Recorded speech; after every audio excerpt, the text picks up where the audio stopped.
The mysterious, the macabre, the out of this world. The following are real people. They have real stories, and they've had real encounters. Here tonight on Newsworthy, 2 words and 2 question marks.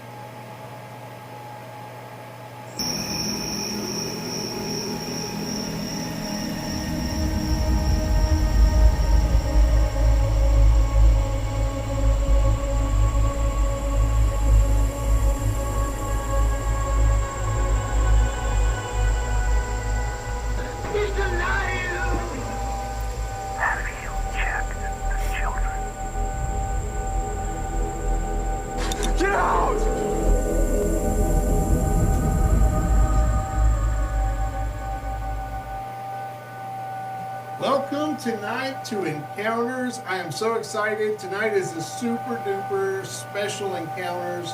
Not only do we have Jerry with us tonight for Encounters, which is just unheard of. Welcome to Encounters, Jerry. Thank you. Thank you very much. We have an amazing guest, and Yes, that's we do. the reason Jerry's here. Jerry, tell us all about our guest. Well, if the universe is teeming with billions of planets, question for you, where is everyone? Today we're joined by an author, speaker, and researcher who is tackling Fermi's paradox head on. In his book, Where Are the Little Green Men?, he introduces the Adair hypothesis, arguing that while simple life might be common, building an advanced technological civilization requires an incredibly rare chain of cosmic, geological, and energy coincidences. Please welcome to the show author and founder of the Fusion Star Project, Dr. Terry Adair. Terry, welcome to the show. Thank you very much for having man. me. Yeah, it's my pleasure. I really appreciate the opportunity. We talk about all things mysterious, macabre, and out of this world. And when we got the opportunity to talk to you about your book, Where Are All the Little Green Men? Just had to have you on. So I'm glad you took time out of your day. I know you're a busy man, and to come on and join with us and just talk about some of the ins and outs of what's going on in your book. So you have a lot going on. You have Where Are the Little Green Men? Your newest book is Earth, the Goldilocks Planet. And we're going to definitely talk about your nonprofit. We want to talk about that. We'll save that to the end so we can really dig down into it. Tell the listeners a little bit about the Cliff Notes version of your book, Where Are the Little Green Men? Thank you very much. I really appreciate the opportunity. And I appreciate you noting that I do have a pretty full schedule because I'm a working, get ready for this, oral and maxillofacial radiologist. Now, I even have to slow down a little bit for myself to say that because that's a tough one to wrangle with. So what is an oral? I wouldn't even go try. What is an oral maxillofacial radiologist? I am a dentist. I practiced clinical dentistry for 26 years, and I went back as a 55-year-old resident to specialize in oral and maxillofacial radiology, which is a specialty within dentistry. And like other specialties that you may be familiar with, everyone knows the oral surgeon and orthodontist. You have to be a dentist in order to go into oral maxillofacial radiology. So now I'm on the non-clinical side, and I write reports from dental CT scans. That's part of what I do, but I'm able to do it remotely. So I'm often asked, how do you go from dentistry to chasing aliens? Sure. I want to know that myself. And it wasn't a gigantic leap. It was incremental, like a lot of things in life. You know, part of this evolution, I live at Lake Tahoe, and I'm into sort of the multi-sport lifestyle. I'm an Ironman triathlete, and I like being on the water. So I spend a lot of time with myself, which opens up just a lot of opportunities for thinking about these types of things. And so it has been an incremental evolution about thinking about our own energy needs, and we're going to get into that in a lot of detail because that's kind of the heart and soul of my book if you've had an opportunity to glance through it. Talk about energy and how it relates to our own planet and how we leverage the available energy on our planet to the advanced state of technology that we have. And for people who wonder, are we really that advanced? I say we are. We are a remarkably advanced civilization. Where we are right now, and I'd like to get into to some of these ideas a little bit later, we are literally flirting with everything the universe has to offer us, which is really remarkable.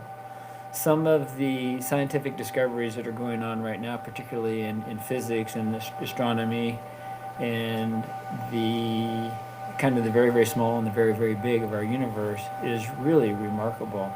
And we're only able to do that because of energy. And that's kind of the heart and soul of the Adair hypothesis. I don't want to get to that until we discuss the Fermi paradox itself and what that is and what that means to people. I think that that's going to be the sort of the foundation of my book, because it's the Adair hypothesis. And then once we get into the Fermi paradox, then we can kind of branch out into the other tentacles of that. So you gentlemen are probably very familiar with the Fermi paradox, but if you'll allow me to describe it to your listeners, for those who may not be familiar with it, or they've heard of it, maybe haven't kind of got it pinned down. The Fermi paradox is the same paradox that we all have. There's not a person who hasn't looked in the night sky and seen a sky full of stars and imagined there must be other life out there. It's impossible to not think that. Because what we see out there, those stars, they're suns just like ours. And we're just one planet around one sun. And the numbers, even when Fermi sort of offhandedly posed his question, his famous question, where is everybody, 70 years ago, the amount of stars that they imagined that were out there is dwarfed by what we know now. In the last 70 years, the number of stars hasn't grown. They've been there. We've just realized there's far more out there, and the universe is far more populated with stars and galaxies than we even imagined 70 years ago. So those numbers are even bigger. Terry, one of my favorite advancements that human beings has done in the last 25 years has to be the James Webb Telescope. The pictures and the galaxies and the sheer mass of everything out there that it's taken pictures of, that Hubble on its best day could only take a small portion of, just blow me away. Just blow me away. Isn't that remarkable? And you're exactly right, because what it does is it's just kind of visually shrinking our universe. And it's bringing things in closer and closer to us. And that's where we're able to see the enormity of the universe. 2 trillion galaxies. The human brain isn't equipped for that. I mean, we hear that number, and we hear that now people are trillionaires. And so somehow it sort of shrinks that number. If someone has $1 trillion, well, that is a remarkable number that even though you hear that on a daily basis, none of us can imagine that number. Now, that's the number of galaxies. And within those galaxies, some are smaller, some are bigger. Let's just say ours is sort of medium size. 400 billion stars. So if you take 400 billion stars, there are some galaxies that we already know that contain 1 trillion stars. So some are more and some are less. But we're just saying if you have an average of 400 or 500 billion stars per galaxy times 2 trillion galaxies, the numbers are so mind-boggling we can't even imagine that. So if we focus as Fermi did and Frank Drake did just on our own galaxy, the Milky Way galaxy, which is 100,000 light years across. Again, it's a number we can't really wrangle with. And we'll get into that, trying to shrink it down a tiny bit the best that we can. But if you think of those numbers, the number of potentially habitable planets, even with our own Milky Way galaxy of approximately 400 billion stars, is still a very big number. And so the Fermi paradox is this. The Fermi paradox is we know that there are hundreds of billions of potentially habitable planets out there. Now, before I make this next statement, I am going to qualify it a little bit, because I know that some of your guests have been on here, or other guests you've had, or your listeners have reported, they've had encounters, they've had sightings. I'm not here to take away from that at all. That's your own experience. I don't take away from that. I have a different angle, and we'll talk about that a little bit. But the organization SETI, the Search for Extraterrestrial Intelligence. That's an institute that's around 60 years old right now. Their position is they don't have that. They haven't had the type of technosignature. They don't have, let's just say, a taxidermied little green man in a crashed UFO in the Smithsonian. They don't have that. And so their bar may be a little bit higher. And so the paradox is thus. We expect life out there. We have no actual scientific evidence of it. That's what the paradox is. That what you expect and what you see are different. And so it bears the name Fermi because, as I mentioned earlier, he's a particle physicist. And if those of you who follow subatomic particles, the group of particles that are known as fermions bear his name. That's where they came from. So he was not an astronomer the way Frank Drake was. But obviously, you can't be in any one of those fields and not be interested in the other end. The very big and the very small are connected in their unique physical way. So Enrico Fermi in a lunchroom in the early 50s just kind of offhandedly asked, where is everybody? And so that stuck. And so the paradox of what we expect to see and what we really do see, it bears his name. Later, about 10 years later, Frank Drake came along and he was a radio astronomer. And it was his idea to point a gigantic radio telescope out to the sky and try to hear a signal. Because he reasoned that, well, we've been sending out radio signals for, well, that was in the 60s, so let's just say 80, 90 years at that point, right? So we're sending out radio signals. You can't stop them, right? It's not like you can shield it. So when we communicate, those signals go out into space. Some are obviously stronger than others. If you talk on a cell phone, that's not going to go very far, right? But if you're broadcasting radio wave and they're high enough wattage, those waves are going to go out into the cosmos, out into the ether. And so the expectation is if someone is doing the same thing, those will come to us. And we'll be able to distinguish those from what we consider just normal background noise, like the cosmic background radiation. So that's what Frank Drake reasoned. And so that was the first effort to deliberately try to find what we now call a technosignature. That it must be coming from some sort of creature and not just natural background noise. And so those two kind of go hand in hand. Oh, sorry. No, go ahead. I'm done there. I was just going to say, wouldn't it be terrible if alien ET shows up and says, "Hey, take me to your leader, that guy that sings Achy Breaky Heart"? You know what? This is my opinion on that. He wouldn't necessarily be disappointed with that. Yeah. Probably not. Yeah. And that's a good point. Let's talk about Crazy. that. What Crazy to what think does, that's... That's a possibility. What does ET look like? I've done a lot of thinking about this. And my conclusion is not just a wild guess. And I try to make each of my ideas based on the science that we know. It's not out there based on just a whimsical thought. First of all, I can almost assure everybody that whatever that creature is, he's carbon-based. And there's a reason for that. And I don't necessarily need to go into the chemistry and physics of why that is. But almost for sure, any life out there, intelligent life, is going to be carbon-based. And again, there's a very specific reason for that. And it's not a coincidence that when we have found quote-unquote life molecules, amino acids, and some of the nucleic acids, they're carbon-based. That's not an accident. There's a reason that they are. So when we've harvested organic molecules from asteroids, comets, Mars, they are carbon-based. And almost for sure, ET, if I'm allowed to say ET, some prefer not to use the word alien. I'm indifferent to that. But we'll just stick with ET because, I mean, what's cuter than ET, right?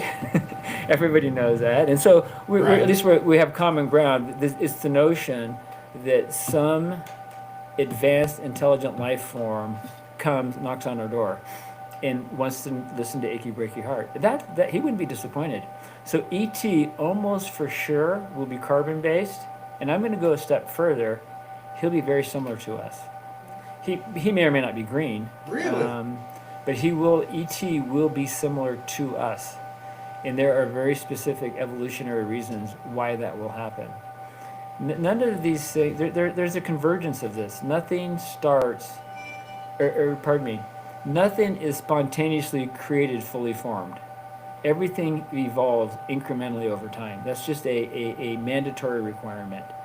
And so we have to refocus what our expectations are of ET and advanced intelligence is, not based on what Hollywood presents us. Hollywood is indifferent to that. They're there, they do what they get paid to do, entertain. They don't have to be factually correct. And the reality is most of the stuff that happens in the science fiction movies is not factually possible.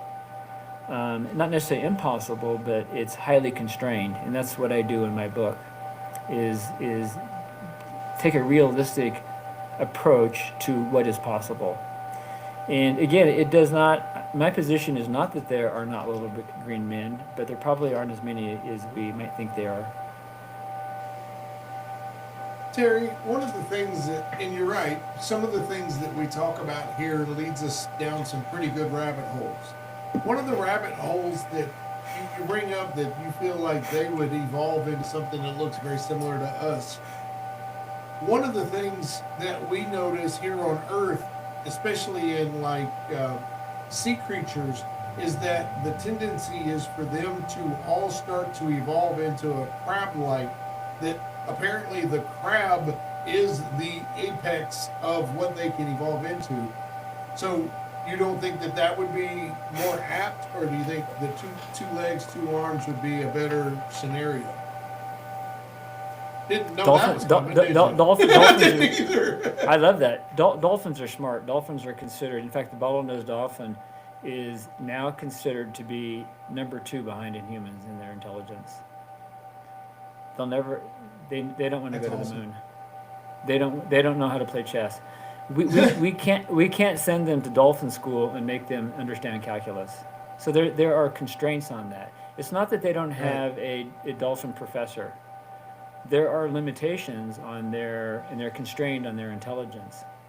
So intelligence is not something that evolution even aspires to. Evolution has one goal only: reproduction. That's it. So all of these features that have evolved incrementally over time, they become layered. Think of the Wright brothers plane. Okay, if you and what's remarkable, when you have energy, you can open up a lot of doors, and that's what my Adair hypothesis is. I don't say things are impossible; they're highly constrained.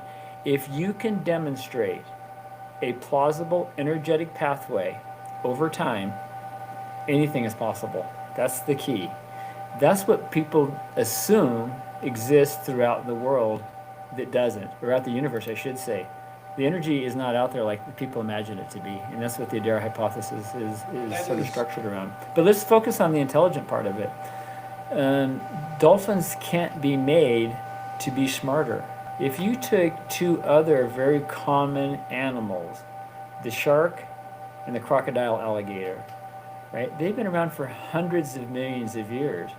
And we might look at them and think that they're sort of stagnant, that evolutionary, they're at a dead end.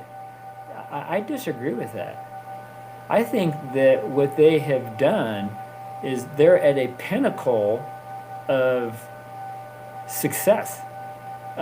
If you consider the crocodile, for sure, they eat mammals. They don't need to be smarter. They are at their pinnacle. They have accomplished, they have a proven track record of hundreds of millions of years. So the goal is not intelligence. In some ways, intelligence is a bit of a fluke. And you're going to hear this a lot tonight, and it's one of the things that I believe that sets my ideas apart from what other people are saying. We're constrained by energy. And once you have energy, then you can explore. Nature, DNA, has an opportunity to explore and do other things because there's an abundant supply of energy available to them. And so all of the diversification that we see in flora and fauna are a result of that. And so I'm going to state the Adair hypothesis and go back to where that came from. It's an incredible story. I haven't really heard it told like this, in this way, and I think that's one of the things that sets my approach maybe a little bit different from others. The Adair hypothesis states what I touched on just a second ago, that no advanced civilization anywhere can emerge without two energetic pathways. And I believe that these are preconditions that are more or less absolute. And here they are. The two energetic pathways that are preconditioned to advanced civilization are one, planetary. Your planet has to have an abundant energy for everything to grow. Mother Nature doesn't throw MacGyver out there and say, oh, go figure out a rocky planet. That doesn't happen. Intelligence does not evolve on a rocky planet. Intelligence evolves in an already formed, highly sophisticated biosphere. So humans didn't come first and everything else came later. No, all of the beauty came first. All of the flora and the fauna were here before humans, before that level of intelligence could ever evolve. So the one is the planetary energetic pathway, is you have to have something where life can start and life continues and can evolve. The other one is the civilizational pathway. Once you have intelligent life, there must be energy for them to build a civilization. There has to be. And all of those came from one thing, photosynthesis. Photosynthesis is what gave Earth all of the energy. It gave us the planetary energy for everything to grow and evolve, and, not on purpose, it stored, I know people are going to hate me for this, it gave us what we're dependent on, and this is the absolute truth, and I'm open to any discussion on this. It only is possible on Earth because of coal, oil, and gas. That's where we get our energy, 100%. We are 100% dependent on coal, oil, and gas. We have thousands of years of fairly advanced civilizations who did remarkable things, but they all ran into the same wall. They ran out of wood to burn. That was it. That's where their fuel came from, wood. Yeah. They all ran out of it. And you can That only is grow. one of Jerry's. I was just going to say, that is Jerry's big thing. We talk all the time. Jerry, first of all, I bought a plug-in hybrid and it blew Jerry away. He's like, what? Because he is the electric car guy. He's like No, I just think it's a long-term solution. right. But he always says, we have to get better on batteries. We have to get better on batteries. Our batteries have to We don't be have an better. energy problem, we have a storage problem. Right. And that's exactly what you're saying, Terry. So you guys are of like mind on this. Well, I think we may differ on that, which is fine. It's completely okay, because batteries don't create energy. Batteries only store energy. That's Right. all they do. So a battery doesn't make your Right. car drive. Where the battery didn't make the electricity. It's just holding it, and it's not that great at it. Specs. And again, this is not a criticism. It's of horrible at battery it, cars. that's the problem. Yeah. It's not a criticism, and Jerry, I love what you're saying. It's none of those are the problem. The problem is the same thing that people ran into in the 1960s when they imagined we'd be flying around in Jetson mobiles. Physics hits back. That's the problem. So it's not that batteries are bad, inherently bad. There's a limitation. We're almost at the absolute best. Well, we have graphene ahead of us. Graphene will change that a lot. But you're at least in agreement with the idea is your civilization must have an energy source. So all the ancient civilizations burned all the forest. Most of Europe was deforested. They cut down the trees for fuel Easter Island is for a good boats. example. And so Greece, it never grew back. It used to be a lush, green mountainous area, but it didn't grow back the way a lot of Europe did. And so we needed to cut those trees down as a source of fuel. And if you think about that first ancient man, we controlled fire maybe starting 1 million years ago, which is, again, it's a number that's hard to put your brain around. But let's call it 400,000 years ago. People like us, maybe a little bit hairier, but just like us, feelings like us, families, moms and dads and kids, were able to control fire and start their own fire. And that was the first laboratory of humans. That was the first outside energy source that had ever been. That changed us more than anything else. Yes, language is important, but language really largely followed that. It changed our ability to live life in a way that other animals didn't. We could heat our food and we extract more calories out of them. It gave us protection from predation. It extended our day by giving us light source at night. And so this first outside technology, fire, changed humans in a way that no other animal ever experienced. And it led to our intelligence in large part because we were able to get more calories out of the food. I read that fire, in right along with the lines of what you're saying, fire was the main reason that we were able to stay awake at night without fear of being hunted. And in doing so, we didn't go outside the fire because we were still food. So that gave us a reason to develop our language and develop our storytelling and our the beginnings of our tales that we would weave that would become the foundation of our very speech. Thank you for saying that. Fire. Yeah, thank you. And to just build on that slightly, because you're exactly right. That's when we really started to develop this knowledge that we passed along. And that was a beginning. Again, this is something that sets us apart. Is now you can accumulate knowledge and pass it along. And so we had ceremony, the storytelling, all of this created a focal point for civilizations to grow. None ever did it without that. And that was very basic. But the trees that are around you are limited. And as your society grows and you are successfully reproducing, your demand for all of the resources, not just for the fuel and the energy, but the food that you consume. And so you're more and more successful, and then you have to cut down more forest to clear it for the crops that you grow. And so all of these puts demands, and there's a limit to what photosynthesis can give you.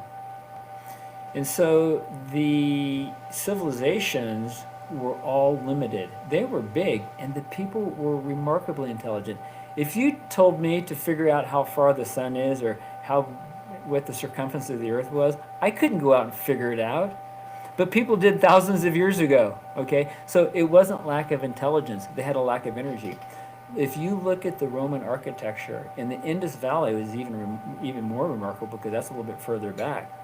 They had very, very sophisticated civilizations with running water. They had indoor plumbing with constantly running water.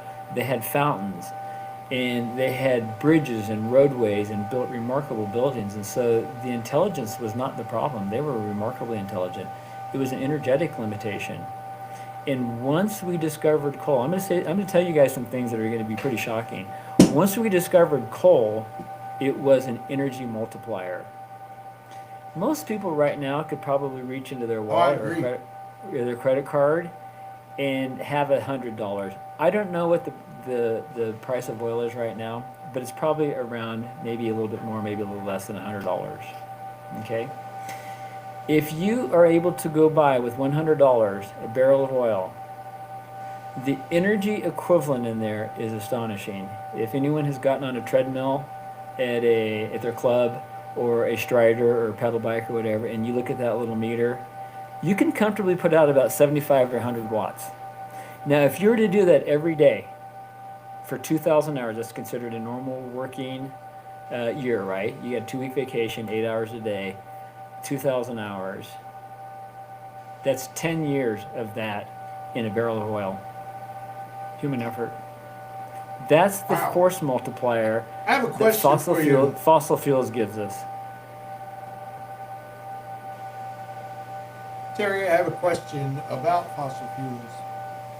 If fossil fuels are the launch pad for a technological civilization, Thank you. What do you think happens to a species that reaches after the planet's fossil fuels are gone? Are they permanently trapped, or do they have escape routes that we haven't decided yet? Or Oh, discovered yet? I've got that Because answered very, at very some well. point, Yes. humans are going to run out of fossil fuels. Right. Thank you very much for that. Yeah, I really appreciate that. And my second book, Earth, the Goldilocks Planet, touches on this a little bit more. Although, Where Are the Little Green Men definitely touches on it too, because it's the bridge to our future. And it is the only bridge. Because energy is absolutely essential. There's no way to do it. You can't build an advanced civilization without some type of energy. On our planet, it happens to be fossil fuel.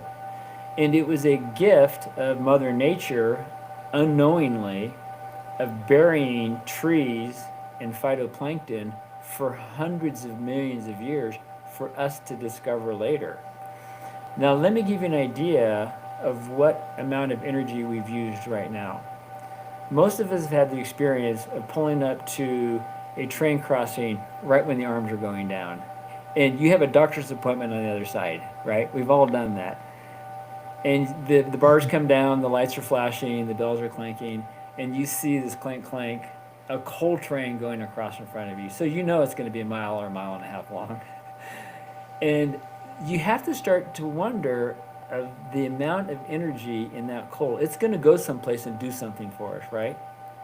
If you consider for the last 120 or 140 years since the Industrial Revolution, let's call it 200 years, the Industrial Revolution, we have burned the equivalent of fossil fuel, meaning coal, oil, and gas. We have already burned that equivalent of a coal train that's 93 million miles long. It would go from here to the sun. We've extracted that out of our planet. That's how much we've used. And so your question is, are we going to run out? You're darn right we're going to run out. Because we're not making new coal, oil, and gas. Well, gas, yes, not coal and oil. But gas does have, bacteria do make gas. But the main part of it, the coal, oil, and gas, does have, there's a limit what's in our earth, okay? And so think of that. That's what has taken that much energy to get us thus far. A 93 million mile coal train is what we've burned, and we've released that CO2 into the atmosphere in 200 years. So there's consequences to that. And so the coal, oil, and gas will run out, and this is how it's going to happen. We, and anybody would, we're picking the low-hanging fruit. Now, some of the coal, oil, and gas is deeper and deeper and harder to get. So that means two things: spend more money and or more energy. But there is a point that energetically it takes more energy to retrieve than, so it might as well not be there. You see what I'm saying? Because you can't get to it. We can't get it all out. Right. Just because it's too far in the ocean or wherever it may be, there's physical constraints. And so here's the estimation, and I've done a lot of research. I wish I could give you a number. Maybe between 300 and 700 years. But we have something in our back pocket. And this is what will carry us on indefinitely. We have nuclear energy. That's one of the things that makes our planet doubly remarkable. I don't have to tell people to go build nuclear power plants or nuclear fusion. They're doing it already. There has been a strong headwind, unfortunately, against nuclear fission. And if you gentlemen are familiar with the differences of nuclear fission and nuclear fusion, they are different processes. And the interesting thing is they both do the same thing: boil water. That's all we can do. You can't extract any other energy out of them. And that's one of the keys to what I hope we can talk on later if time permits or interest permits. Because there's an assumption that energy is just everywhere, right? It's just all over the place. We just need to pick it up, and there's probably some man or group of bad men somewhere in a hidden secret lair who have all this energy they're sitting on, making us buy coal, oil, and gas. I'm sorry to disappoint you, that's not true. Because the types of energy that we need, that we can convert into work, are known and limited. Coal, oil, and gas is what made us get this far. Does photosynthesis happen on other planets? It better, because you won't have it without it. So, to answer the question, I have what a question happens for when... you in regards go ahead. to energy? Oh, sorry. Well, no, Let him finish. He's yeah, going to you finish answering go that ahead and question. finish, and then I'll come back. Yeah, thank you very much. Just a quick, short thought. So the question is what happens when we run out? And I want to confirm two things. One, we are going to run out. We will. We can't keep doing this. Not only will there probably be environmental consequences, how big, how bad, how soon, I don't know. But there will be some, for sure. But a more serious problem is we will run out. And so the bridge is nuclear fission until we get to nuclear fusion. Now, nuclear fusion will provide us more or less indefinite amount of energy that it's almost inexhaustible. And so we're going to be fine. We will get there, but we have another important issue. We can't kill ourselves off in the meantime. We will get there. Our energy can be assured if we can continue on our same trajectory. And I have some great news regarding that. So the fossil fuels got us this far, and we will need to wean off it and eventually become more and more reliant on fission energy, which I do want to talk about a little bit, but I know you have a question. And then ultimately, the nuclear fusion will not only ensure long-term stable energy for the entire planet, it'll get us to the stars. And that's where I want to go. Okay, so you opened about 73 questions for me right there. Because Good. I always think all the time. So, well, Jerry sometimes they're like, what are you talking about? Anywho, so a couple of things about energy. Nuclear fusion and fission are absolutely on the table. What about the energy that, and you even mentioned it, that somebody's hiding energy from us. What about some of the, and again, our show goes deep down some rabbit holes, and I apologize. So No, let's do. way off base. Feel free to correct me. I'm okay. You're not going to hurt my feelings.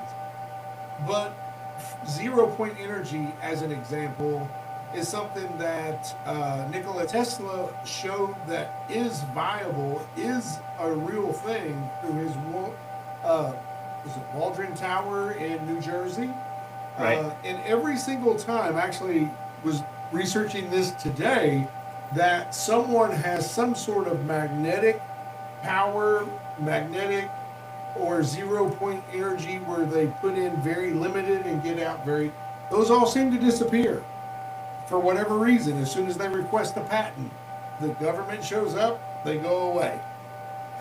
And also, a more maybe realistic, Jerry's shaking his head at me, a more realistic thing that is happening in Japan and other countries in Asia, they are harnessing the very ocean current as a form of electricity that is it's not affecting the environment in any way, shape, form, or fashion. It basically, from my very rudimentary understanding, it just sits out there and moves with the current, and that move generates electricity. Are those viable, or are those just a Band-Aid, do you think? There was a lot there. I apologize. That's a great question. Those are all good. I love this so much. I appreciate the opportunity to share my ideas on that. So what you're talking about on Japan is very real. It's 100% real. I would like to make one small correction there. What powers that generator in Japan is not current. And this is an important distinction because I like where you're going with this. And it's important to try to utilize those types of sources where we can. It's actually osmotic pressure. Because what you have is you have fresh water coming in to meet the salt water. Oh. And so it's an osmotic pressure. And so that is, Gotcha. All energy works on a gradient. Let's take the most simple one that we can think about. Height. You have water up here, and you have a turbine down here. And you take that water, and you utilize the gradient difference, the gravitational potential energy of going down a penstock, right, and turning a turbine. So that's a great one.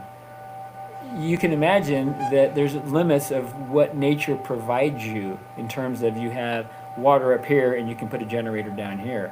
Very limited. And the times that we make that work. Millstones is a good example of that. Millstone is a great one, and I want to come back to that because that's such a good example. And so nature provides almost no opportunities like that. In almost every case, do you know what we have to do? Build a dam. Do you know how popular dams are? Real popular, Facts. right? And so in Not energy, I energy's used to live not. in Idaho. They're not very popular. There at you all. go. Energy doesn't lie I said I around used to live in someplace. Idaho. They're not very popular. Yeah, I got that. Yeah, and this is what I'm saying. And so the opportunity for water being up here and freely flowing downhill in a large amount that you can harness to supply readily available 24/7 energy, it doesn't exist. So you have to build a dam. Same with the example you're using in Japan. It's a very uncommon natural occurrence. You can't build that and retrieve the amount of energy you can get out of it because the output is very, very small. It's hundreds of homes per year. And so that doesn't mean you shouldn't use it. Gotcha. Plus, the maintenance Gotcha. on that is pretty high. And so it's not scalable. The answer is, in the case that you're talking about in Japan, it simply is not scalable. That's what it is. So let's talk about our first use and discovery of a flowing river. You have a river coming down, right? Let's just say it's an artesian well and water comes out the same amount all year round indefinitely. It doesn't change. Well, if you're using a mechanical wheel, you can't harvest all the energy anyway, right? You can only harness part of it. The rest of it just flows away. And once you've used that energy, it basically stops. And so it can turn a mechanical pulley, and you can transform one energy into another type of energy and extract work out of it. And so those are great. And we learned a better lesson is to create the universal currency of energy, which is electricity. So we've been able to use that idea of turning a wheel and actually spinning a turbine and collect that. Now you can use that energy to turn an actual electric motor, you can heat things, et cetera, and so it's a little bit more useful. Here are two things that happen not just on our planet, everywhere in the universe as far as we know. And the deeper we go into our understanding about the laws of the universe, they seem to be pretty rigid. That the universe is rigidly transactional. It doesn't just give things away. And so here are the two laws of thermodynamics. One is energy can neither be created nor destroyed. The universe is considered a closed system, and as such, all of the energy is already contained within it.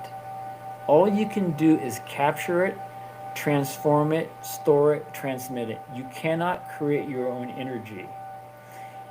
Every source of energy can be traced back to its original source, and all of those sources of energy come from the four fundamental forces of the universe. Again, these are rigid. This is not me saying this. This is where we are in our understanding of the physical world. Everybody knows one of the fundamental forces, gravity. That's a fundamental force. Meaning it's of its own self. There's nothing other part of gravity. That's one fundamental force. The other one is electromagnetism. They used to be considered two, electricity and magnetism, but they're essentially the same, different manifestations of the same force. Gravity, electromagnetism. The other two people will never guess unless you know. That's the strong nuclear force and the weak nuclear force. All of the energy comes from those four forces. That's it. And so all of the energy of the universe is already there. All we can do is harvest it. Now here's the second law. The second law of thermodynamics is the law of chaos. People know that already, right? That any closed system will tend to disorder or chaos, right? That's the second law of thermodynamics, also known as entropy. But that's only partially true. That's only a partial understanding of the law of entropy. The law of entropy is stated another way. It is the cosmic pickpocket. Energy wears a cape. Energy builds your civilization. Energy helps grandma across the street. Entropy wears a bandit's mask because entropy is a thief. He's the cosmic pickpocket. Every single time energy changes from one form to another, entropy charges a tax. Every time. There's zero exception to this. And what this says, The universe, not me, the universe forbids a perpetual motion machine. Forbids it. It cannot happen. And I know that every few years the water engine makes a comeback. It doesn't make a comeback because it works. It makes a comeback because the next generation of people don't understand thermodynamics. If your house is on fire and the fire engine comes up to your house, do you know what he puts on the fire? Water. You know why he puts on water? Because that kills fire. There's no energy in water. The only energy possible in water is potential energy if it's up here and you need it to go down there. There's no way to collect heat or energy out of water. It's the end of the reaction. If you burn methane, the simplest hydrocarbon, pardon me. If you burn methane in the presence of oxygen, you get two things. You get CO2 and water. Water is dead. It has no energy in it. There's no such thing as a water engine. So as much as they sound great, there's no such thing as one. The universe forbids perpetual motion machine. It doesn't forbid perpetual motion. Our Voyager is a great example of that. It's been traveling, 50 years now, or however long it's been going out there? And later this year, it will be 1 light day away. And it's traveling on perpetual motion. And Newton told us it will keep doing that until it bumps into something. So perpetual motion is fine. But if you try to extract work out of it, it will eventually stop. And so perpetual motion can happen. So my point of these two laws of thermodynamics, the amount of energy in the universe is fixed, and 2, perpetual motion is forbidden. So we have to find a source of energy that we can convert into work.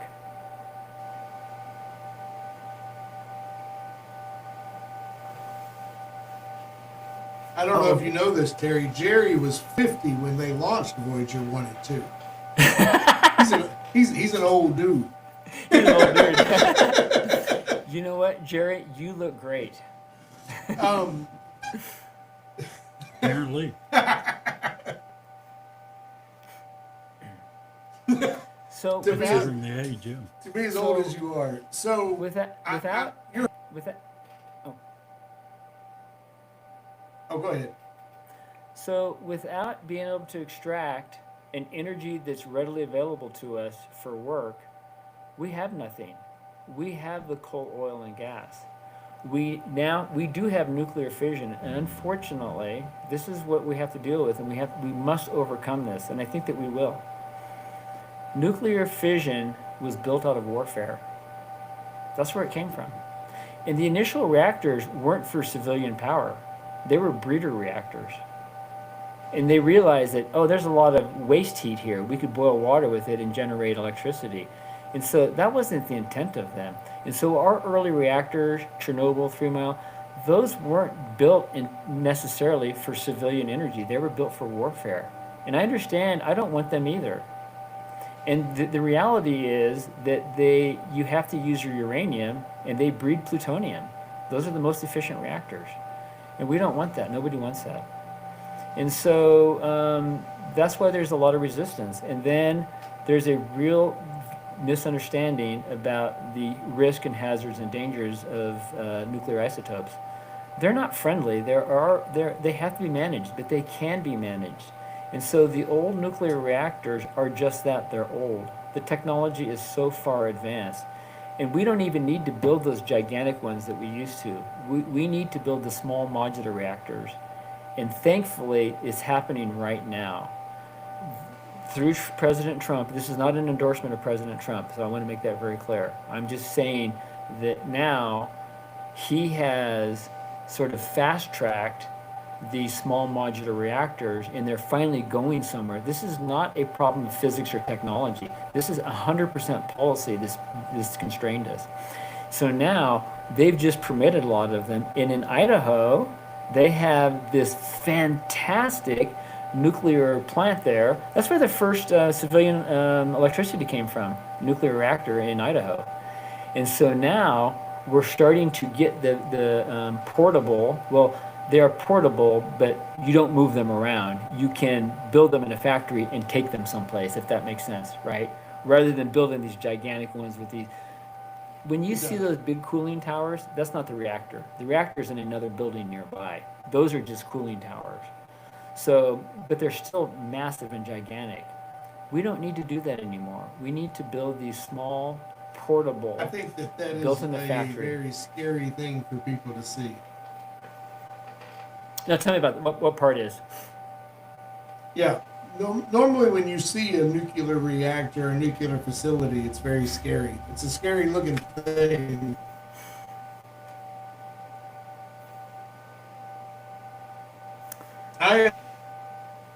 I very much enjoyed the very low energy rates when I lived in Idaho. I think my electric bill was like $25 a month. It was butt cheap, We can that's a reality. mainly because of coal back then, though. We can get back to that, Steve. We really can, and we will. So It won't. I It have won't be a free. question. If it, okay, It won't be free, but it will be a lot cheaper once we start doing this. well, no, and there are costs associated with delivering and moving the power around. So, Uh-oh. Hi, Jerry. Steve dropped off.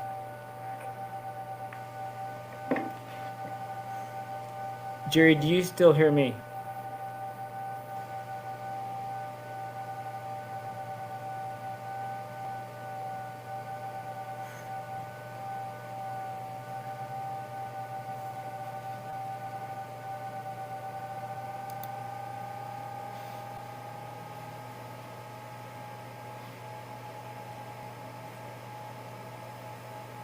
I don't hear you.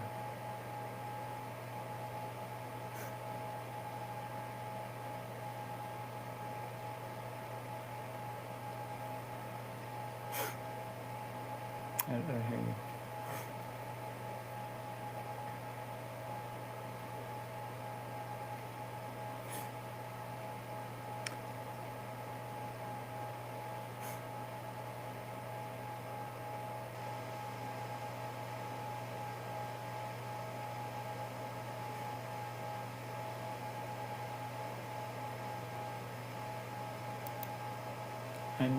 I'm still alive as far as I can tell.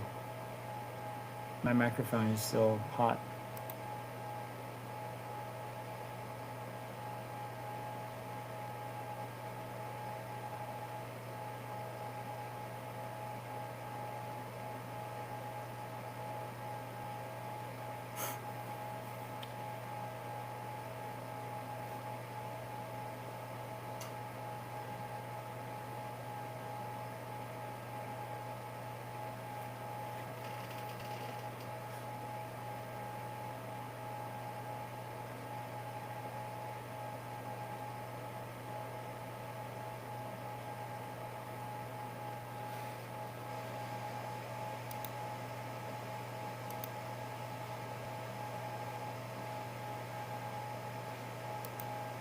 there you go. Right.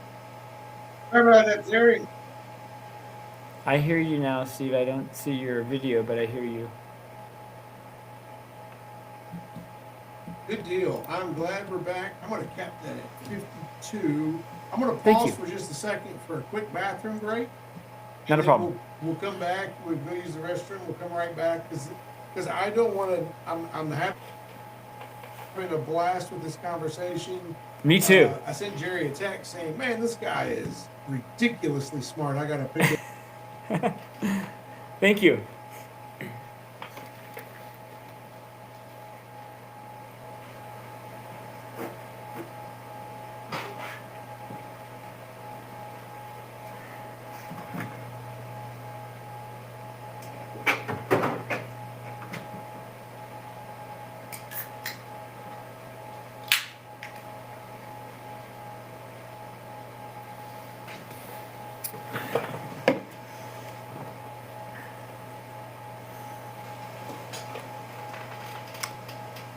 I don't hear your feed, Jerry. If you're,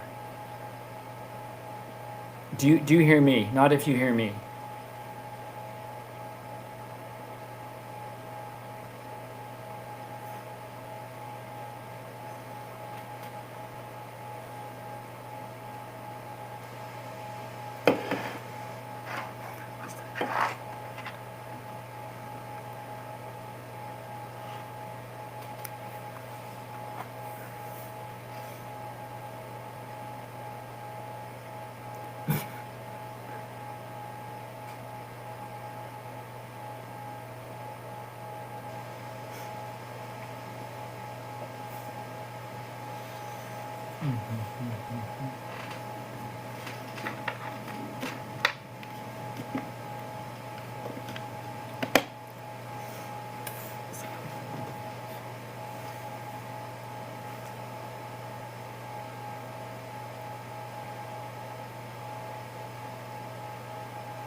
Somehow I believe it must be there. I don't know.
still there, brother? I am here. Good, good, good, good. I am.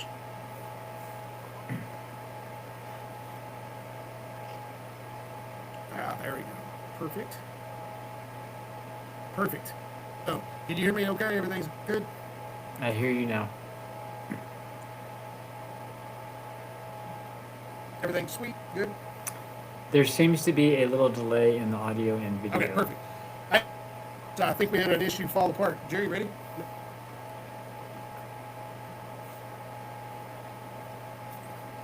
Figures. From Spectrum to T-Mobile, not happy with that change at all. I don't know if I'm too far away from the T-Mobile tower or what to make it effective. Uh-oh. Did I lose you? No, I think it is in a O problem. Oh, yeah. And not happy with that at all, but I think we're good now, I think. Whew. Okay, so let's go ahead and get started back where we were. We were talking about the differences between nuclear fusion and nuclear that the 3 Mile Island, Chernobyl, those were military, not civilian reactors. I think that we really want to push that narrative because I agree with you. That is the way of the future. And if we can change one mind through the course of this podcast that nuclear is not a bad thing, I think that's a good thing to do. What do you think? I agree. And that's part of, and I'm not necessarily jumping into fusion. I'm not necessarily jumping into Fusion Star Project right now, although I hope we do talk about it a tiny bit. But my Sure. nonprofit is Absolutely. based.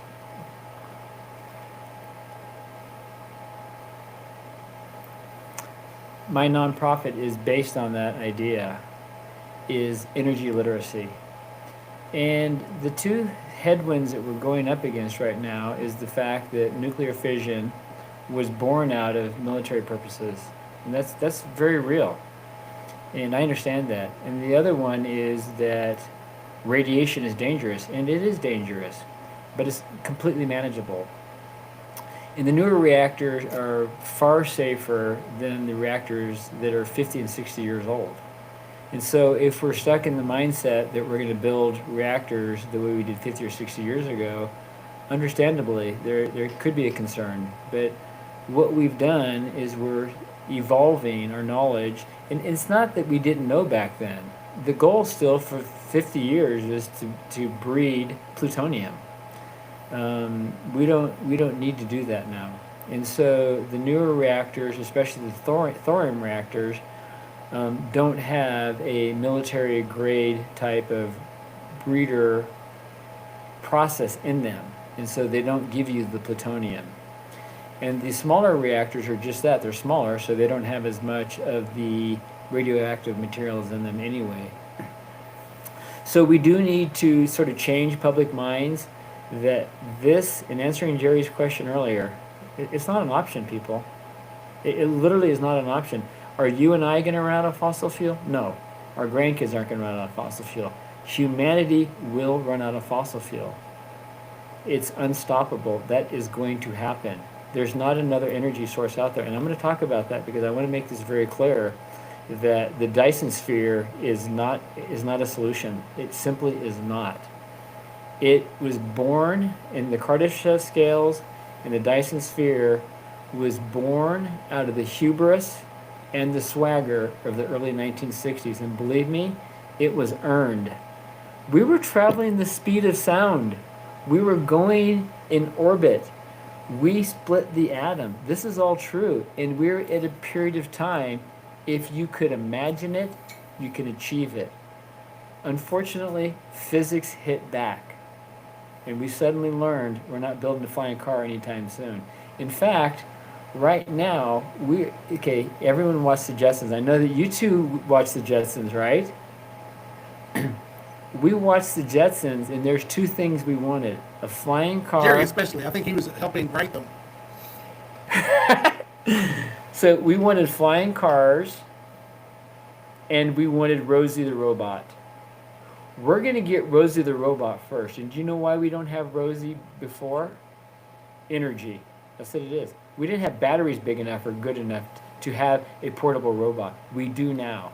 That's what's going to give us the technology of a sophisticated robot who can do the types of things that we want. The flying cars, no, physics doesn't allow it. It's not because we're not smart enough. Physics doesn't allow things to move around like that. Jets and rockets can move things around. We can't drive a jet or a rocket to the 7-Eleven. It can't be done. And so what we're going to have are drone-like personal craft. They're going to fly drones, basically. That's what we're going to get. That's going to be our Jetsamobile. They're going to be giant fans. So it's not going to be some secret something or other exhaust coming out the back. That can't happen. That's just the physics of it. It's not because we're not smart enough. Physics doesn't allow that. And so we are going to have those two things finally after 70 years. We're going to have Rosie the robot, and we're going to have a personal craft that we can fly down to the store. So that will happen. The Kardashev scale, no. You can't harvest all of the energy of your sun. And here is one of the big misunderstandings, is the sun only emits the sun emits a broad spectrum of various types of energies. But most of it you can't harvest. Let's talk about the particulate matter. The particulate matter is mostly protons. Protons are shooting out at near the speed of light. They're very, very high energy, and they're extremely dangerous. They will kill people. They will kill living creatures because it's harmful to the DNA. That's a type of radioactive material you don't want to be near. So cosmic rays, the particles, the alpha particles, the protons, the beta particles, those types of particles are very harmful. And do you know what protects us from that? Our magnetic shield. That's where the aurora borealis and aurora australis come from. Field, that's what I was about to say. They come because when they interact, when those high energy particles, not all of them are, some of them are photons. The gamma rays and the cosmic rays are photons. And there's a whole spectrum of photons, and we're going to talk about each of those and how we can use them. And so of all of these energies that come from the sun, particulate energy we can't turn into work. It's harmful. And guess what? When the solar flares, we protect our satellites. It's not just flesh, it's actual machinery. Those high energy particles are damaging to our machinery. And so some of them, it'll knock the satellite out. And so we can't intercept those. And the water wheel and the dam, etc. Go ahead, Steve. I was just going to ask you. You brought up solar flare. A solar flare, like the event that happened in the 1800s, in today's world, if we got a direct shot of a solar flare, it would knock out most of the technology that we rely on today. I don't think people understand exactly how damaging a direct hit from a solar flare can be in the real world today, to be honest. That's a great point. And thank you for bringing it up. And so that's a great example of what I'm trying to share is that, yeah, it's energy. There's no question it's high energy, but we can't harvest it. Energy only works on a gradient, high to low. Everything transfers. And so to get useful work out of it, you have to stick something in between that. Does that make sense? Our earlier description of a dam, you're putting a turbine in the middle of that flowing water. That's how you're extracting the energy out of it. It does. Okay, and so this idea that the sun provides us unlimited energy, it provides us a lot, and I'm going to go back to that because this is the core of my idea. But a lot of the energy that comes from the sun isn't harvestable and can't be converted into useful work. That's a very important distinction. And so the high energy particulate radiation that comes from the sun is only harmful to us. The next ones are the actual photons. So they're high energy waves, electromagnetic waves, Those are the cosmic rays, the gamma rays, the X-rays, UV, visible light. So this is all part of the spectrum. If you keep going to lower energy, you get to radio waves. Radio waves are great for transmitting rock and roll. But you can't harvest that energy out of a radio wave to do work. There's a very narrow spectrum, and it's not a coincidence. That spectrum is visible light, and guess what we can do with it? We can do two very important things. One, that's what powers photosynthesis. The 400 nanometer wavelength to 700 nanometer wavelength is where photosynthesis works. It's amazing that we have that, but guess what else? It's what gives us solar panels. That same wavelength gives us photosynthesis. We can harvest to create electricity, to generate electricity from those wavelengths from the sun. Here's the beauty. Most of the sun emits its energy in that band. So you have the high energy we can't use, we have the low energy that we can't use, we have that sweet spot, which happens to be most of what the sun gives us. But there's a trade-off for all of that. You can't build a solar collector around the sun like was conceived with the Dyson sphere. The sun, these numbers are big, the sun contains 99.8% of all of the mass of our entire solar system. 99%. So you have 99.8. So you have 0.2% of matter. How are you going to build something around the sun with that? I mean, it literally, honestly, why doesn't anyone push back on the Dyson sphere? Why is it me saying this? Why do I have to be the one telling somebody who came up with this idea 60 years ago, no, your idea is fanciful, it's impossible? Now, that doesn't mean, and gentlemen, we will need this. That doesn't mean we can't put solar panels in space. We will. We will need to do that to use the moon for manufacturing. We will need that to manufacture in space. We have to do that. But we can't cover the whole sun. So the idea of capturing all the energy of your sun is fanciful.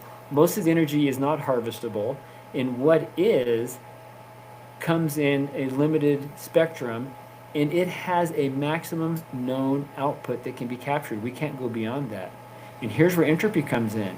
You put something out in space, it gets all of those harmful radiation. It doesn't last like it does. You think that a solar panel disintegrates soon on Earth? You put it out in space. It doesn't have the atmosphere. It doesn't have the magnetic shield. It doesn't have the atmosphere, the ozone protecting it. It's fully exposed to those harmful radiation. And so putting panels up in space is doable, yes. And we will need to do that because we must go to space if we want to continue and go to the stars ourselves. I fully support that. But I'm speaking from a physically grounded reality. Let's build within those constraints and recognize them, and don't pretend that we can build a shield or a collector around our sun. That can't happen. I'm sorry, Dr. Dyson. I respect what you did contribute, but that one won't work. Terry, I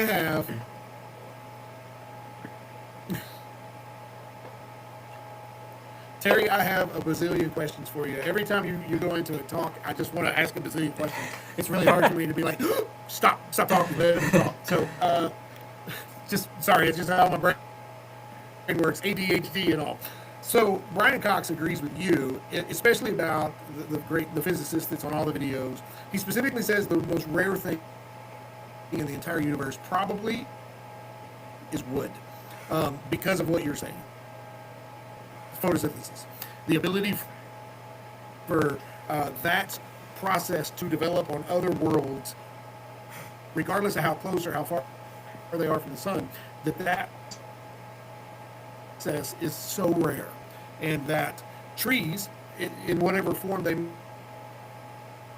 may be on different planets, and how they react to the sun and produce is one of the rarest things. So I agree with you on that. So a couple of things that I have to ask you about, because the solar system for me space for me is one of my biggest interests. I dig into it. I see a space video, I have to watch it. So short of little green men flying past our planet, looking down, seeing that we're bombing each other, that we're fighting with each other over imaginary lines, and locking their doors as they fly away. Realistically, a planet, or if there were aliens that had reached civilization, our closest universal neighbor, say Beta Centauri, they're over there. They get a big telescope. They see Earth. Just the sheer length of time that they're looking through. Because when you look into space, you're looking into the past. A lot of people don't realize that. But if you see a planet, Betelgeuse is ready to go supernova. Probably happened 100,000 years ago. We're just now seeing it. When they look at Earth, at best they're seeing a bunch of lizards running around, so they'd have no real need to reach out to us, right? Am I wrong in that? Explain that process to our listeners, because a lot of people don't realize when we look at these other planets, when we look at anything outside of our solar system, for example, we're looking at directly at the past because of the length of time it takes for those light particles to get to us. Yeah, thank you for that question. That's a great observation. And that's one of the hardest things to wrangle with, each of us. That we hear that, but it's hard to really grasp what that means. That our closest neighbor is 4 light years away. So that's more realistic. When they look at us, and there's nobody there, I'll tell you that in a second. But let's just say, for example, that there was a Earth-like planet 4 light years away. They see us more or less how we are right now. So that is still particularly odd, being 4 light years away. Now our galaxy is 100,000 light years away. Betelgeuse is like 700 light years away. So it's not hundreds of thousands of years, but Betelgeuse is a 700 light years away from it. So it's still a very, very long way. But that is one of the real barriers. And Richard Feynman says, forget all of this discussion about intelligent life. They'll never get here. Too far, too big, too long. He just hits it with a sledgehammer. That no one's coming here. No one has been here. No one is coming here. He just says it like that. So who's going to argue with Richard Feynman? I still want to play with that idea. I still want there to be that possibility. All right. I'm saying that yes, we can, so can they. And this is an important thing, and this is where I believe it is doable with the constraints that we already have. And nuclear fusion must have a role in this, and this is how it will. We always hear that Star Trek, Enterprise, all these other spaceships have these exotic drives, right? These exotic propulsion systems that will let them travel some fraction of the speed of light. And so our nearest neighbor, sorry to tell you people, wrong star, it doesn't have the right spectral wavelength for photosynthesis to produce complex life. There might be bacteria, there might be amoeba, there won't be anything beyond that. There will not be any complex life. There's no energy on the planet. That's my hypothesis. You can't build something from nothing. Without energy, you have nothing. You'll go nowhere. So, wrong spectrum. We need to only look at stars like ours and find planets like ours, much rarer than you thought. So not every not every star is a potential host for life. That can happen. But let's just say there is one, say 5 or 10 years away. Now we're going to be able to create one of these exotic drives and maybe travel some fraction of the speed of light. Right now, they're putting the maximum about 20%. So if you have a planet that's 5 light years away, that's 25, theoretically, 25 years of travel. A person could do that conceivably, right? So that is a possibility. If there was a favorable host star on a favorable planet 5 light years away, that's 25 years of traveling at 20% of the speed of light. I'm excited about that idea. And these ships, we have to get rid of the idea of a small spaceship. No, this ship will be as big as a city. It will be kilometers long, miles long. It will be so gigantic. This is largely a one-way trip. It's going to be multi-generational. These people will have a new purpose. What's our purpose? We can fight about that philosophically. There will be enough people who will adopt and want that as their purpose in life. And there won't be a shortage of people who will do that. That's not next year or even in 100 years, but maybe a couple of 100 years, because we can't launch a multi-mile rocket ship from Earth. It has to be built in orbit. And that's why I'm saying we will get our orbiting solar panels. We will be able to harvest that. We will take nuclear fusion out in space. We will take nuclear fusion to Mars. We will take it to the moon. And this is where we'll build these giant spacecraft. And our traveling between the moon and Mars will, it's a 18-month minimum trip to Mars. 6 months, wait 6 months, 6 months back. Because Mars is a moving target. You can't just drive there. So you have to be in the right orbital sequence to, first of all, join up with it, and then second of all, but now if you can reduce that travel speed, you can travel much more faster, more quickly. So we can do this. So how does nuclear fusion play a role? You've probably heard of plasma drives. Oh, go ahead. Well, I was just going to say a few things about that. I think that it's really telling for us, and it's maybe a lesson learned for us humans, that Mars, the planet to our left, if you will, is what will happen if we nuclear detonate and start a nuclear war with each other. And if we continue down our path of burning fossil fuels like it's our job, we and see Venus, which is a gas giant, or not a gas giant, but a greenhouse gas magnet that's the hottest planet on the solar system. First. Second of all, I share your excitement with all of that, and you brought and took right out of my words. I was like, well, we can't build a ship like that on Earth. We have to build those in space. That's the only way that works. And I'm glad you said that. Thank you. Yes. Yeah. So how do you move it then, right? What's the propulsion? So you're probably familiar with the exotic drives, direct fusion drive or plasma drive or antimatter drive, those types of exotic propulsion systems. And here's the key to them. And this is important to stay grounded in this idea that there's not energy just lying around that does that. In going back to the battery car, the battery doesn't provide the energy or electricity. It only stores it. And that's true with all those other three I just mentioned. Plasma drives, antimatter drives. There's not a antimatter mine. You don't go dig a hole in the earth and mine antimatter. You don't do that. Antimatter must be created. Here is the beautiful news about antimatter.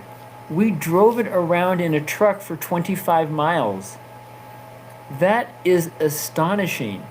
Even at this early stage, we've shown that antimatter is portable.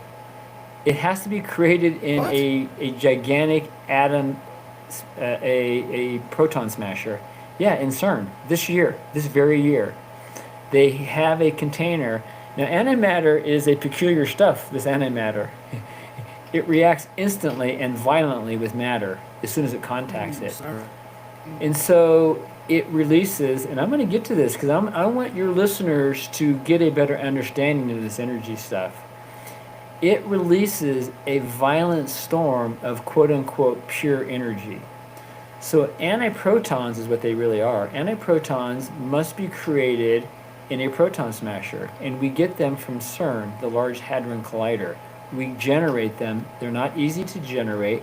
It's very energetically expensive and financially expensive. But we've created a vessel in which that you can suspend them because they can't touch matter, because they will instantly and violently react and release an enormous amount of energy. It's the greatest potential release of energy. But here's the key. It took more energy to create it than will be released.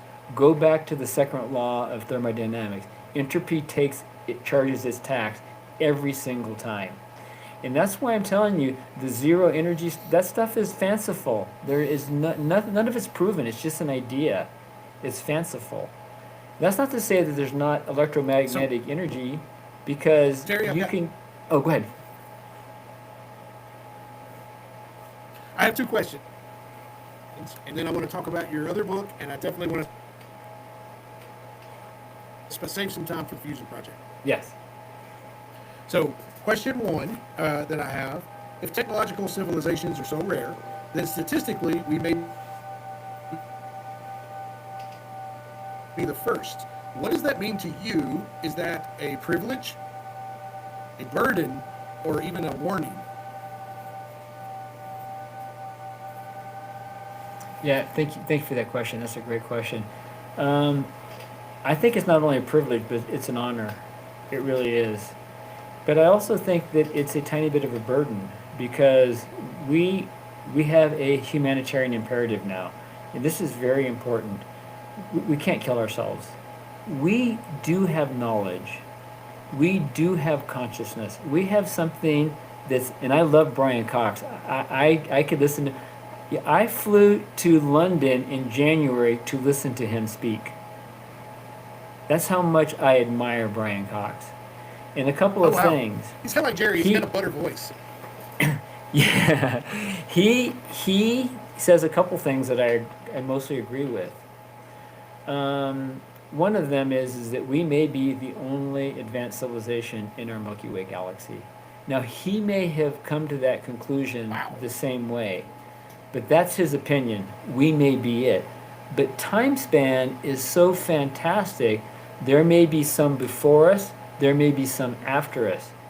We have a human imperative, I believe a duty, or if you use the word burden, to somehow take our knowledge, our consciousness, like we have the Voyager, but even bigger, and send it, many of them, out into space, including ourselves.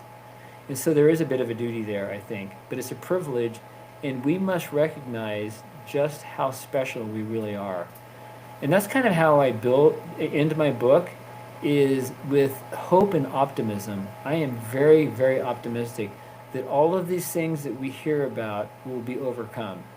And a large part is going to be energy. Once we're able to have reliable energy, not just for us, because we are a U.S.-centered, country, we think about that, but we have to extend that to the rest of the world. 2 billion people don't have electricity, a quarter of the population. We need to take the power to the people. We must do that first. That's part of my nonprofit. And so we do have that duty. Once we're able to do that, we can focus on our future and humanity's future and taking ourselves to the stars. So yeah, it's a bit of all of those. It's a bit of a privilege and an honor, and a little bit of a duty and burden. See, Jerry and I were having this conversation. We always have dinner right before the show, and we were having this exact same conversation. I don't think that as long as we're being petty and we're fighting, or he said, she said petty stuff and greed that we exhibit as humans, there will ever be a true seafaring race or spacefaring race. Jerry disagrees. He says, hey, we went to the moon without all these other people. We could do it. It'll take longer. Yeah. I think it will take longer. Yeah, and Elon Musk to me is, we're living in a time of a true, what's the word, Jerry? A true Visionary. A true genius, and no disrespect to anybody else, because that man has something special, and he's going to get us to Mars. I have no doubt. His whole company, everything that he's established has been about making Mars a habitable place to live, or at least to begin that process. So, but beyond that, I don't think it's something that we as a broken, fractal little place on Earth is going to be, we're going to have to be united. Maybe AI is the trigger for that. Maybe it allows humans to not do the daily grind of putting food on the table or paying a bill, because now we can free our mind and do all the things necessary. But that brings me to my next question for you, Mr. Adair. And I mean this with the utmost of respect. Do not, because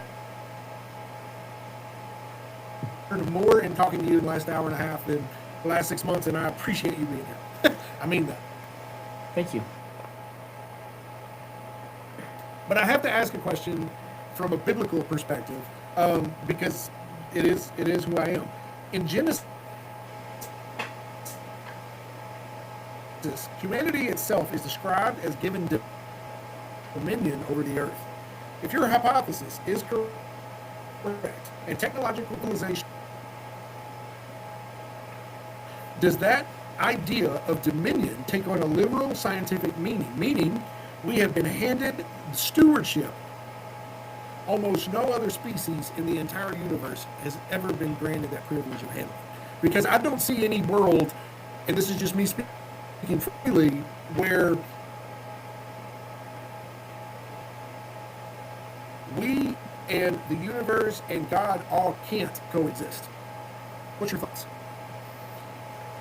What a coincidence. I just had this conversation last night with some friends. And this is what I told them, and I'll share with you right now. I have a big tent. Everyone is welcome underneath it. Whether you're a creationist, and here, Steve, I want to try to correct this a little bit, because this is a discussion I've heard most of my life. This sort of debate or discussion or difference of opinion of creationism versus evolution is framed entirely wrong. That's not correct.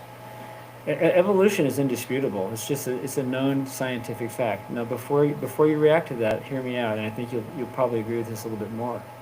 And this bar is actually a little bit higher. And here's where the debate is.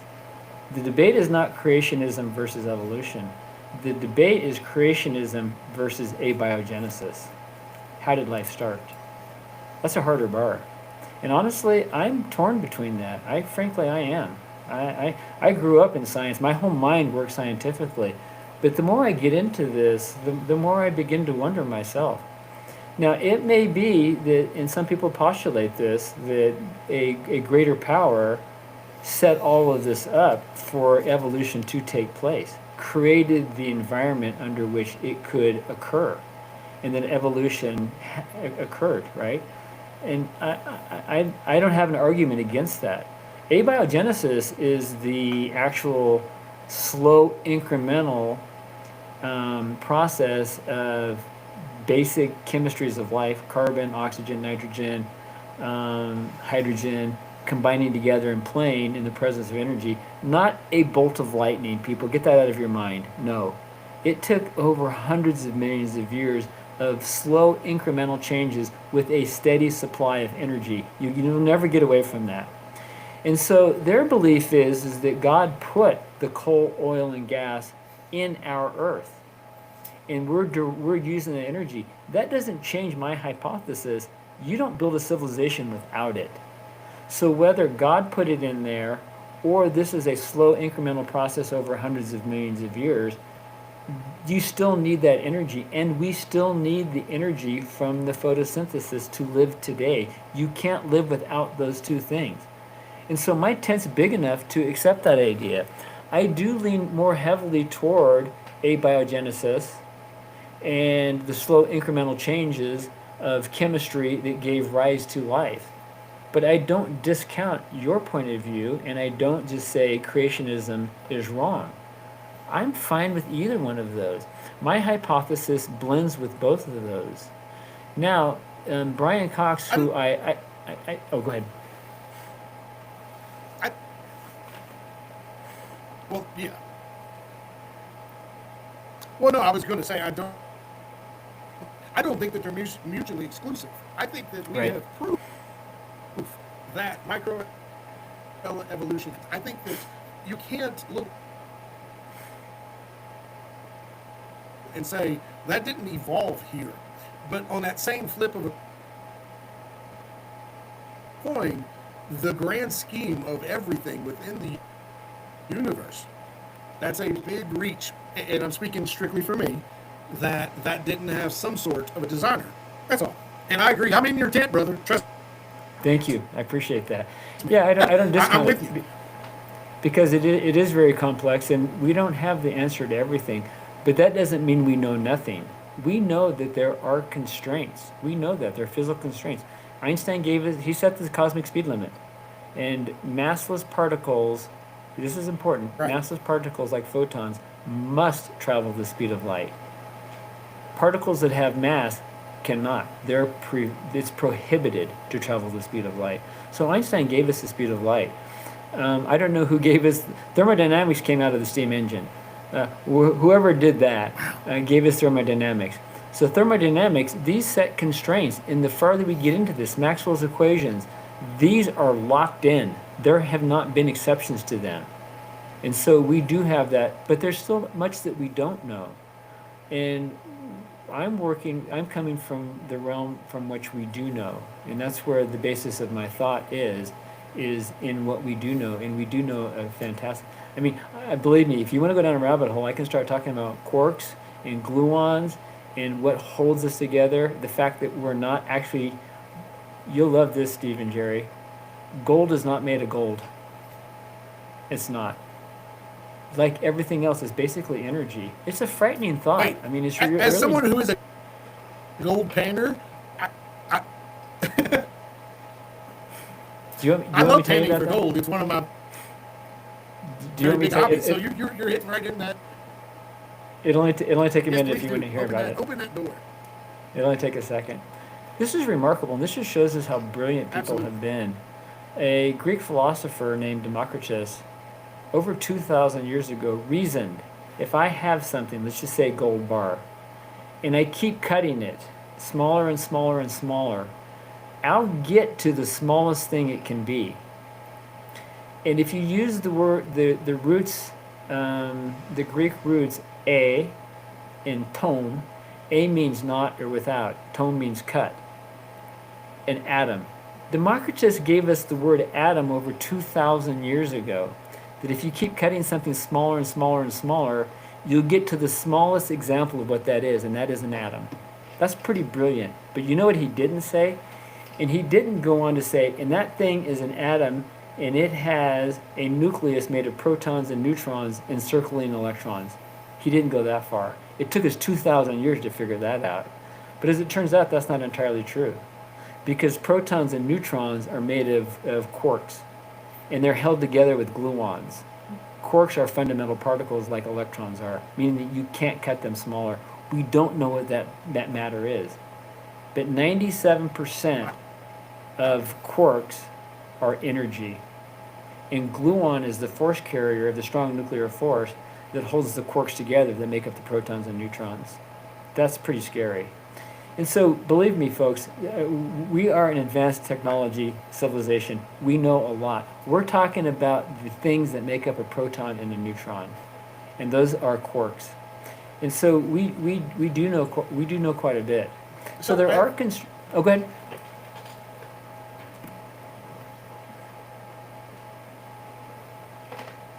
So I have a couple questions about that, to be honest.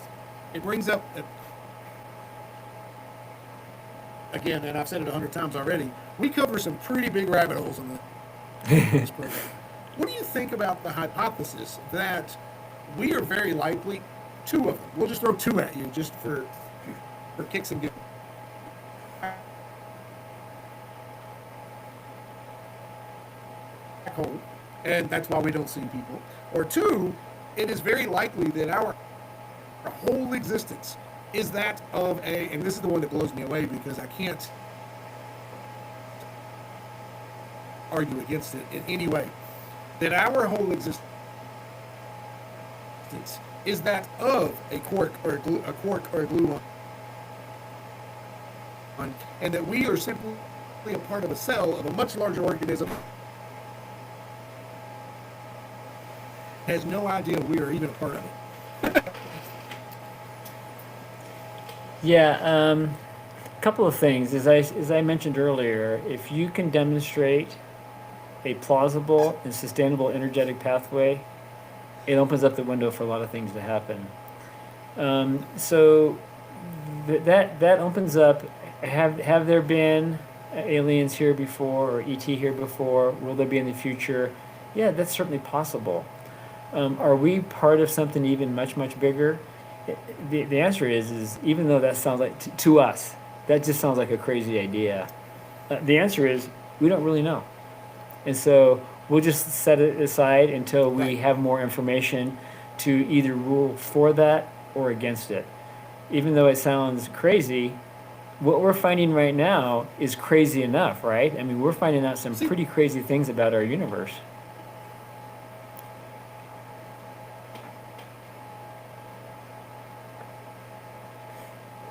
See, Jerry, this is why I like him. He just takes my stuff. He's not like you. You argue everything that I say. He's like, we don't know. It could be. Terry, we have just a few minutes left. Yes. Please tell us all about the Fusion Project, where people can go to learn more about it, if they need to donate.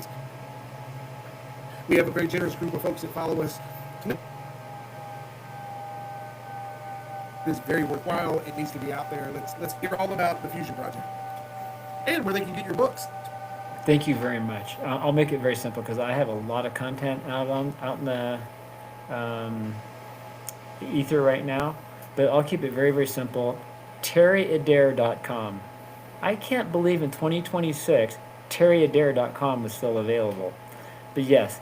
So my books are available at TerryAdare.com. So if you're interested in Where Are the Little Green Men, the Adair Hypothesis, that focuses on the Fermi Paradox, it's available at TerryAdare.com. And Earth, the Goldilocks Planet, addresses more directly the Drake equation, and it's also available at TerryAdare.com. But right behind me, the thing I'm proudest of most is the Fusion Star Project. The Fusion Star Project is a energy literacy and energy policy initiative. And part of its trademark goal that I have right behind me here is taking the power to the people. And that is fundamental because 2 billion people on this earth, a quarter of the population, have access to either zero or less electricity than our refrigerator uses. And that's a shame. It really, that shouldn't be that way. In fact, what we're demanding of these developing countries is nothing short of energy colonialism. And I'm not saying that it's wrong, but it's partly misdirected. We're telling these developing countries that they must use solar and wind as their sole source of electricity. Those are backups. Those are alternatives. Those are in additions to. I have nothing against those sources of energy, but they don't give you the base power that you need. You can't build a civilization on when the sun goes down, you don't have electricity, or when the wind stops blowing. Those are the realistics. The only reason that those appear to work in our civilization is because we have real baseload power that's available that lets us keep the lights on at night. Nobody advocating for solar energy goes outside and turns their breaker off when the sun goes down. Nobody does. And it's ridiculous to tell other people that they must do that. And so the Fusion Star Project is creating policy that wants to overcome that hurdle. And that hurdle shouldn't be there because that's policy, that's not science. And take the small modular reactors and, more importantly, the combined cycle gas turbines. That's the real stepping stone for us right now. Those are instantly deployable. We can take those to developing cities, developing countries, and deploy combined cycle gas turbines and create them locally energy that they need. And so that's what the Fusion Star Project does.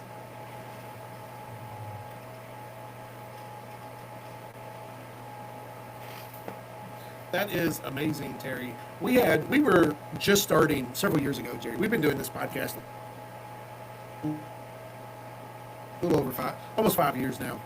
And I want to tell you this story. We were about 2-3 years ago. We had just changed the people that we produce with, that we go through to promote. And we were just running a test episode.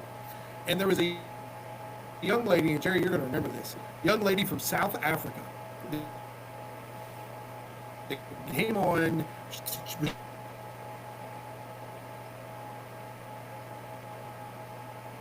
the internet, and in fact, I'm so excited to talk to somebody from the United States. It's awesome. I don't know how long I'll be here because we have rolling blackouts. In basically one of the most developed countries in Africa, rolling blackouts because they didn't have enough continually. Because she said she didn't buy food for her refrigerator because it would go bad because it was so bad. And if she's still listening to us, we think about you. We pray for you every day. It goes to what you're saying. South Africa is a developed country. It is not a third world country. It is a, and I'm using air quotes, please don't crucify me, but it is a civilized country. And they have rolling blackouts for their lack of power. Just is it a perfect example of what you're talking about? There's in today's world, 2026. There's no reason that anybody on in this world doesn't have who wants it readily available electricity. It shouldn't be.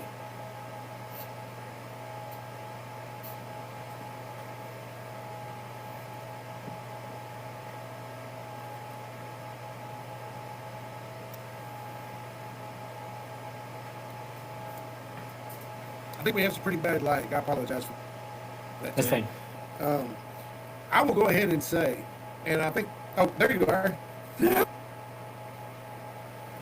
I was just going to say, I think that I speak for Jerry when I say I have learned more in the last 2 hours than I have learned in the last 2 years.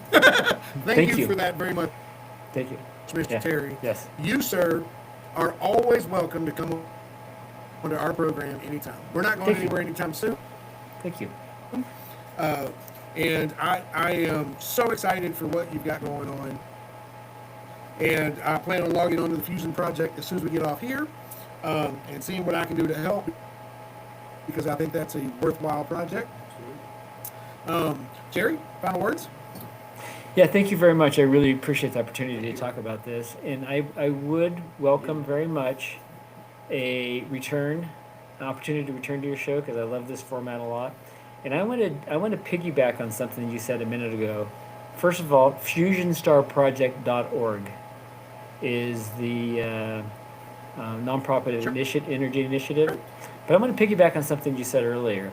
Brian Cox claims, and this is beautiful, I love it, and there's a lot of truth to it. Brian Cox says that the rarest thing in the universe is a tree. And the idea is, and he said this, along with his statement, that it's rarer than gold and diamonds because a living organism produces it. And there's some real truth to that. But I'm going to take his idea one step further. And this is something I'd love to come back to your show to talk about, because I am seriously developing the road to knowledge and consciousness. And it's not what we think. And I believe it is the rarest thing in the universe, because the world probably has lots of life and even potentially photosynthetic organisms. But knowledge, intelligence, and especially consciousness, is the very rarest thing.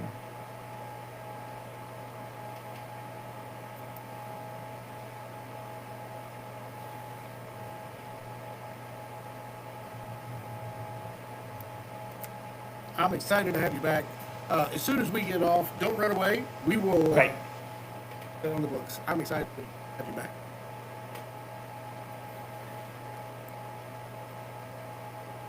And let's do this as soon as the thing comes up. I am so excited for everything that's happened on the show today. I'm excited for it. Let's go ahead. I have. And Jerry, if you can't see the light, Be the light.